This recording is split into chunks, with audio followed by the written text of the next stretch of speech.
guerra. ¿Qué es la economía de guerra? Ujú. La devaluación de la moneda para poder hacer frente a todo lo que se les viene en cuanto a gasto militar, para poder Ujú. hacer frente a todo lo que se viene en tanto que la guerra no se estaba peleando en Estados Unidos, la guerra se estaba peleando en otro país. Por lo tanto, Estados Unidos sigue siendo un país turístico. Si usted tiene una economía muy fuerte y si tiene una moneda muy fuerte, nadie te va a venir a visitar y entonces no se mueven las remesas. Entonces, ¿quién viene a Disney? Sí, todo está caro. Entonces la gente seguía viniendo común y corriente porque la guerra no era acá, la guerra era allá. Por lo tanto, tienen que bajar el precio, desvalorizar la moneda para poder tener esa economía y mantenerla, para que el dinero fluya mucho más rápido. Eso básicamente es entrar en la economía de guerra. A Rusia la intentaron hacer, aquí estuvimos analizando mucho el valor del rublo cuando empezó la guerra. No sé si te acuerdas que un rublo costaba como 80, un dólar costaba 80 rublos, y después de que Putin ataca por allá en febrero del 2022, inmediatamente por cada dólar había que pagar 140 rublos, Mm. 160 rublos, o sea, el doble. Hoy está en Ajá. 101. En este momento un rublo, un dólar cuesta 101 rublos. O sea, sí, está un poquito más desvalorizado que cuando empezó la guerra, pero no a 160 como el día que atacó, no, está en 101. ¿Por qué? Porque no les ha funcionado muy bien el tema de la economía de guerra hacia Rusia, por lo que les estoy contando. O sea, no se ha desvalorizado tanto el rublo como lo han querido atacar, porque Rusia ha tenido formas de moverse diferente y una de Sí. ellas es que sigue vendiendo commodities. Es demasiada la cantidad de petróleo que ellos siguen vendiendo y el gas, porque es que a quién le queda más fácil que comprar el gas que a Europa, que está al lado. Entonces es muy complicado. Y aquí estuvimos analizando qué pasaría si compran gas congelado a Estados Ajá. Unidos. Estuvimos analizando todo eso y eso por ningún lado dan los números. Es que, ¿sabes qué es lo que más me gusta, Jaiber? Y esto da mucha tranquilidad del trabajo que se ha hecho en este canal. Y es que nos ponemos a mirar en retrospectiva y hemos analizado contigo, con otros analistas, o sea, hemos hecho el trabajo completo. Lo que está pasando hoy ya lo hemos analizado hace mucho tiempo. Incluso en el tema de geoeconomía, que es directamente contigo, hablamos de todo lo que podría suceder en términos de una guerra, incluso cuando hubo la crisis esta por los cereales también. Es decir, hemos analizado todo lo que podría haber en el impacto, pero finalmente, como fueron programas de hace 2 años aproximadamente, pues hoy, esta noche, queremos hacer otra vez como ¿cómo se dice? Cuando uno refresca la memoria, para que la gente también esté tranquila, porque seguramente hay personas que están muy preocupadas. ¿Qué les dirías tú frente a esto? Porque además el mundo siempre ha estado en guerra, siempre ha tenido crisis, siempre ha tenido pandemias, siempre ha tenido hambrunas en algunos puntos. Entonces me gustaría como que les dieras una pauta de tranquilidad también. Sí, yo creo que el mundo siempre ha estado en guerra y yo creo que estamos en la mejor época de la humanidad. Lo hemos hablado aquí en otros espacios, no solamente de análisis económico, sino una vez estamos hablando de un tema ya como medio espiritual, y es que si aquí somos 8.300 millones de seres encarnados, de almas encarnadas, es porque queremos asistir al surgimiento de algo muy bueno. Por algo estamos acá. Eso no es baladí, es por algo. Entonces creo que estamos ante eso. Y mi visión del mundo siempre es optimista, o sea, no vale la pena tener una visión diferente. Que pasen cosas que aparentemente mueven diferente todo lo que uno cree, sí, pero mire que muchas veces la mente se ocupa demasiado de cosas que pueden pasar, pero que finalmente nunca pasan. Entonces, en este momento, obviamente, se está viendo una amenaza, pero yo creo, Sandra, personalmente, que el triunfo de Trump es uno de los eventos políticos más importantes para empezar el 2025. Eso es lo que yo personalmente creo, por lo que él significa para lo que está pasando contra Rusia y Ucrania, entre Rusia y Ucrania. Y el problema de Trump básicamente no es Rusia. Rusia está mostrando sus dientes porque Rusia quiere ganarse cierto lugar en su agenda mundial. Pero el problema de Trump no es Rusia, de lejos es Rusia, es China. China es el verdadero problema. Entonces, ¿qué está pasando con China? Esa es la que se está fortaleciendo en una guerra como estas, por todo lo que le acabo de contar, de la cantidad de triquiñuelas que hacen de triangulación de cosas para poder seguir vendiendo las cosas de Rusia a través de China y de India, haciendo que se fortalezcan más esas economías, y porque Estados Unidos está un poquito descuidado en su política internacional en los últimos meses, años, y China está aprovechándose de cada uno de esos huecos que va dejando Estados Unidos, como recogiendo las migajas y armando un panorama que pone a temblar. lo que hemos Pues lo vimos hablado en de el, la ley 5G, de los puertos, de las APP, alianzas público-privadas que está haciendo en Chile, en Argentina, en Colombia, o sea, en Venezuela. Eso es más peligroso y ahí es donde está realmente el movimiento que nos enmascara la guerra. y lo vimos, por ejemplo, en el G20. Claramente China fue uno de los líderes que más esperaron, el más saludado, el que siempre estaba en las fotos, o sea, llegó pisando muy fuerte China, mientras que el actual presidente todavía en funciones de Estados Unidos, Joe Biden, llegó a la foto ya al final cuando se la habían tomado, y varios periodistas que estaban allá registraban que de hecho cuando él llega era el momento en que se estaban retirando todos los demás. Total, fue algo así como si ignoraran a Joe Biden. Entonces esos vacíos, esos huecos de poder, porque si se quiere ver cuando estamos hablando de toda esta plataforma internacional, la visibilidad cuenta y también es otra herramienta de poder. Por eso es que Trump no teme coger un avión e irse a ver a Xi Jinping a China o a Corea del Norte y sentarse con Kim Jong-un. Es decir, es más aventado, más arrojado como en esos temas de política exterior, pero esos vacíos de poder que estabas mencionando hace un momento, que ha ido dejando de pronto en los últimos meses y años Estados Unidos, cuando está Joe Biden a la cabeza, que a veces sus lapsus no lo dejan saber dónde estaba, en qué país estaba, confundía épocas de la Nombres. historia. Sí, tenaz, tenaz. Y claro, China sí de manera muy sagaz ha ido llenando esos vacíos, y en este momento probablemente es el país, digamos, más, yo diría que es el contendor más importante de Estados Unidos. En eso coincido contigo. Es muy importante entender eso porque hoy se está robando a los titulares de Rusia, pero realmente Rusia no está en la agenda todavía. No quiero decir que lo descuiden, pero el problema no está ahí. Es decir, esta guerra, esto que estamos viendo y lo que se puede vivir en caso de que empiecen ataques mucho más duros, drásticos, es simplemente algo que ya se ha venido viviendo. Acuérdate que hubo una declaración de Versalles en mayo del 2022 que ya había atacado Rusia, donde los Ujú, dirigentes de 27 estados de la UE, de la Unión Europea, ujú, acordaron eliminar gradualmente la dependencia de los combustibles fósiles rusos lo antes ujú. posible.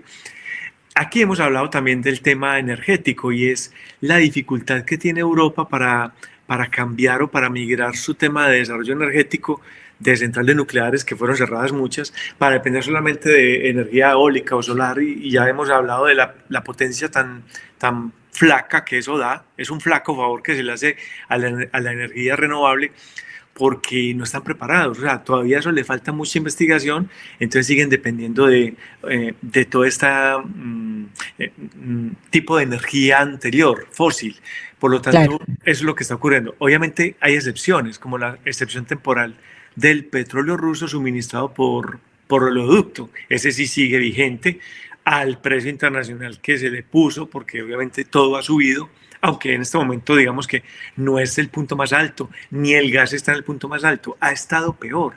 Pero obviamente quien ha pagado todos los platos rotos a nivel energético es Europa. Más que nosotros no vemos eso significativamente en América, nadie ve eso en otras partes del mundo, pero a Europa sí le ha tocado ver cómo se le triplican las facturas del gas, las facturas eléctricas, absolutamente todo eso. Entonces, asegurar el suministro de gas ha sido una de las cosas más duras para Europa y le ha tocado hacer lo que te digo, la triangulación de las compras a través de naciones que sí se pueden acercar tranquilamente a Rusia y que tienen todavía tratado con ellos. O sea, un juego de niños que pagan como peleando, díganle a su papá que me pase el salero, cosas como por el estilo, pero todos saben que le está pidiendo el favor directamente al papá, solo que da la triangulación en el comedor y hace que se vea todo como más legal, pero realmente no es tan fácil. Entonces, el tema de la factura energética es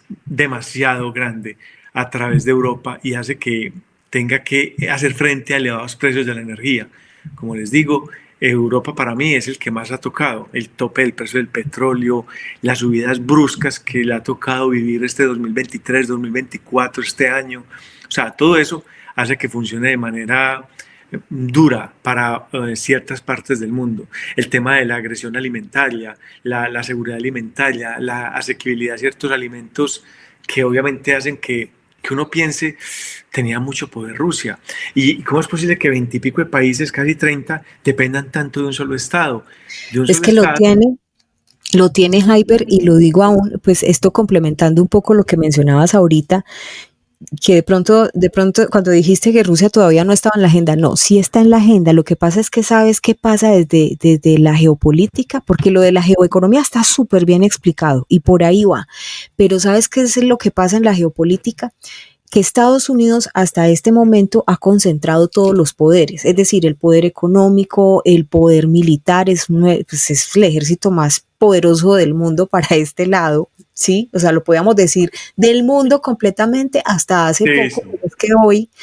pero es que hoy ya estamos viendo a una China que tiene más de 500.000 buques con artillería pesada en los océanos, tiene armas y seguramente ya les implementó inteligencia artificial y tiene una cantidad de armamento supremamente, digamos, masivo, poderoso y letal. Pero lo que pasa es que estamos hablando también de Rusia, que es otro ejército, esto para hablar del poder militar, ¿no? Que es otro ejército también con un recuento histórico muy poderoso, que incluso los libros de la historia, ahí está registrado cómo el ejército ruso fue el que derrotó precisamente el ejército alemán, el de la Alemania nazi, ¿no? Ujú. El de Hitler. Entonces yo lo que diría es que este nuevo mundo que está defendiendo el bloque BRICS, que dice el orden multipolar, es casi como si hubiese un acuerdo implícito en el que China y Rusia, tal vez, esto es una hipótesis del análisis, le dice China a Rusia, yo me encargo de los negocios, la parte económica, y vos sabes que Estados Unidos es la economía más poderosa, pues el código SWIFT, la moneda de referencia global es el dólar. Y China dice, bueno, yo me encargo de la parte económica, ser el contendor de Estados Unidos, y de otro lado, Rusia sería en este momento algo así como el nuevo gendarme, es decir, el que coordinaría, por ejemplo, si se diera una coalición militar en Euroasia, que cuando hablo de eso a mí me da escalofrío porque estaríamos hablando de una coalición militar, por ejemplo, Rusia con China, con Corea del Norte, Irán, que ya veíamos desde el 2001, desde el 9/11, los países del mundo empezaron como a marcharse por su lado, cada quien escogiendo sus amiguitos y armando los grupos de amigos, ¿sí? Y cuando el BRICS sale, de alguna manera también denota que lo discutimos aquí, de hecho con preocupaciones del Fondo Monetario Internacional que decía el mundo se está dividiendo como en 5 bloques geopolíticos. ¿Crees tú que podría estar pasando esto también, que estuviera viviéndose una transformación del mundo donde ahora se esté dividiendo ese poder militar por un lado y el poder económico por el otro, y por eso es que Estados Unidos está cargando con todas esas luchas porque ha sido, digamos, el hegemón en estos últimos años, 50, tal vez 70, sí, lo que conocemos en el orden actual? Es que es la única forma de enfrentar a un gigante, uniéndose entre varios, porque de lo contrario no hay cómo. O sea, cuando uno mira, por ejemplo, las bases militares que tiene Estados Unidos en el mundo frente a las bases militares de Rusia, que prácticamente no tiene ninguna, o a las de China, que es muy fuerte, pero cuando usted lo compara en qué puntos está y qué tiene, Ujú. portaaviones, aviones, no tiene sentido. O sea, es todavía David contra Goliat. Es absolutamente una cosa loca lo que ha logrado construir Estados Unidos en este siglo, en un siglo. Entonces, Sí. eso no es algo que se rompa en una década o en 2 décadas de buena economía china, porque es que Estados Unidos nunca ha estado y nunca ha dejado de hacer. Pero la semana pasada, o cuando ganó Trump, la semana Sí. antepasada, Sandra, estuvimos hablando también de los coqueteos del BRICS hacia Trump. Y ahí hay que hacer hincapié en algo que a mí No te dejó dormir. me deja pensando, y es que Trump tiene cierta aversión a la OTAN. O sea, Trump tiene cierta... Claro, porque le han descargado, es que vuelve y juega, le han descargado todo a Estados Unidos. O sea, Estados Unidos ha subsidiado la OTAN. Sí, esto es un Exacto. secreto a voces. O sea, Sí, sí, sí. el tema de él es que les pide, bueno, si ustedes quieren que yo los defienda, entonces paguen cuotas. Claro, es que estamos hablando de un empresario, entonces él no simplemente Claro. pida plata del país y vaya mande, sino que ya eso le tiene que ver que haya un ROI, o sea, tiene que haber un retorno sobre la inversión, y si no, ¿cómo así? ¿Y yo por qué estoy haciendo todo esto? Y entonces ¿con qué vamos nosotros? ¿Por qué estamos haciendo todo este gasto? Entonces él tiene cierta adhesión a la OTAN, entonces mira que comparte algo con Putin, la aversión a la OTAN. Entonces ahí están de acuerdo en algo y eso yo no sé si puede cambiar el curso de esta guerra. Hoy en día está pasando lo que está pasando, pues porque Putin se quiere hacer sentir, y obviamente es una forma de hacerse sentir, Sí, pero sí. yo estoy seguro de que Putin y Trump hablan. Yo no creo que ellos estén, pues obviamente las llamadas no las hacen delante de todo el mundo ante CNN, pero yo creo Claro. que ellos están hablando totalmente y nunca han dejado de hablar. Lo mismo que con Zelensky. Pues es que sería lo adecuado y de hecho o sea, Trump sí lo advirtió. Es que tú crees que si Trump no tuviera tanto poder, Zelensky habría venido antes de las elecciones a reunirse con él. ¿Te acuerdas? Que él incluso le Sí, dijo, quiero dejarte saber que tengo una buena relación con Putin, o sea, que hablo con él, ¿sí? Ahora, ellos dicen, no hemos hablado, o sea, Rusia, por ejemplo, ha dicho, no, yo no he hablado con Trump, y Trump igual, no habla, está haciendo las invitaciones públicas como la que acabamos de ver, pero Trump está muy preocupado porque desde que estaba en campaña, él lo dijo, estamos al borde, nunca como antes de una tercera guerra mundial, y está empecinado en detener esa situación hasta el punto que ha dicho antes de la investidura yo tengo que acabar con esa guerra. Entonces, mira que ahí se abre otra hipótesis y esto es lo bueno y lo valioso de los análisis y es que efectivamente cuando hablamos de un coqueteo de algunos miembros del BRICS con Trump, pues puede darse dentro del escenario. O sea, estamos a un momento del mundo que es que ya nada está por sentado, Jaime. nada, o sea, Estamos no es viendo lo como antes que vos te impensable. podías poner a deliberar sobre lo que iba a pasar en los siguientes 5 años y era casi que le acertabas a todo. Hoy en día no sabemos absolutamente nada porque es que los cambios o sea, son demasiados y en cuestión muy rápida de tiempo. O sea, mira uno cómo le explica a alguien que ya haya dormido en 1980, cómo le Ajá. explica que es un Bitcoin. O sea, te No, enloqueces porque habría que explicarle que es un celular, que es un router, claro. que es un blockchain. O sea, se va a demorar un año para entender, si es que lo entiende. Entonces, eso hace que inclusive gente que ha vivido y le ha tocado el nacimiento del Bitcoin y que ya sabe qué es, por decir Bitcoin, pero hablemos de cualquier cosa. Es un cambio demasiado brusco y abismal en muy corto tiempo. Y hoy el panorama, el abanico se abre para cualquier dirección. O sea, para cualquier dirección que tome Trump, para cualquier dirección. Acuérdese que el dinero hay que seguirlo siempre. ¿Hacia dónde se mueve el dinero? Porque finalmente la política va siguiendo el dinero, todo va siguiendo el dinero, y esto es lo que más le convenga a un Estado, lo que más le convenga, en este caso ya a un grupo económico como el BRICS, a unos miembros de alguna corporación. Ahí es donde realmente tenemos que estar nosotros pendientes.